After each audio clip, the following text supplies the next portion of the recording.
पॉलीप्लेक्स ही है, जो मैंने काफी हाई प्राइस पे लिया है। मैंने 203 पे लिया है 40 शेयर्स। अरे बाप रे, यस, 2200 के आसपास। ये कब जी जी, अरे हाँ, ये पीक बनी थी जब एकदम बहुत तेजी बन रही थी स्टॉक में। एग्जैक्टली। उन दिनों में ये ऊपर जा रहा था और मुझे लगा इसके फाइनेंशियल्स के हिसाब से, जो मैंने चेक किया था, बिकॉज उस टाइम पे इतनी नॉलेज भी नहीं थी, हाँ। बट फाइनेंशियल्स के हिसाब से मुझे ये शेयर अच्छा लगा था। बट उसके बाद से जब ये गिरा है तो वापस उस प्राइस को इसने टच ही नहीं किया।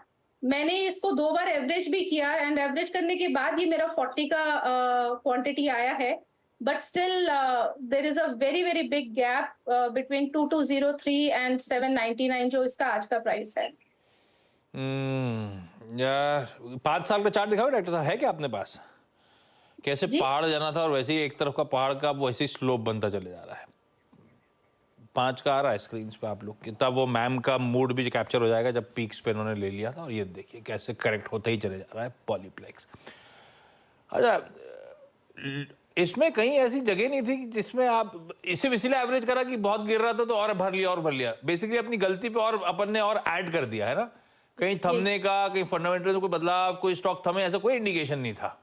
नहीं नहीं नहीं। फॉलिंग नाइफ को एवरेज करते चले गए अपन लोग, वहां और गड़बड़ हो गया और जी कमिटमेंट बढ़ गया स्टॉक के साथ। जी। तो भाई सबसे साहब क्या है फिर, यहाँ पे व्यू सेम ही रहेगा?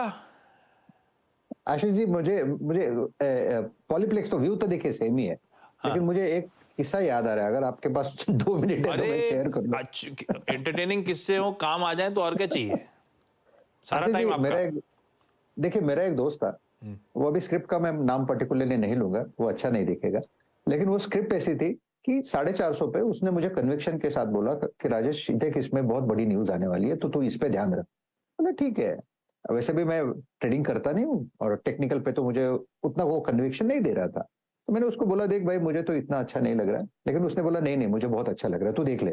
ठीक है, उसने एक बार लिया, फिर 350 का भाव हुआ, फिर उसने बोला राजेश, मैंने उसको पूछा क्या रे, अभी भी ठीक लग रहा है? वो बोल रहा है नहीं नहीं, बहुत अच्छा लग रहा है। तो मैं बोला ठीक है, तो अभी? बोला नहीं, मैं तो अभी यहाँ पे और ऐड कर रहा हूँ। ऐसे करते करते करते करते आशीष जी, उस शेयर का भाव करीबन 30 रुपए होगा। 30 रुपए मैंने मैंने उसको पूछा कि भाई अभी क्या करना है, क्योंकि मैं तो उसको हर टाइम यही बोल रहा था कि आप इसमें से निकल जाओ, लेकिन ही वॉज नेवर, वो कभी एक्सेप्ट ही नहीं कर रहा था। 30 पे उसने बोला राजेश, मुझे लगता है मेरा गलती हो गई, मैं अपना पूरा पोजीशन फोड़ने वाला हूँ।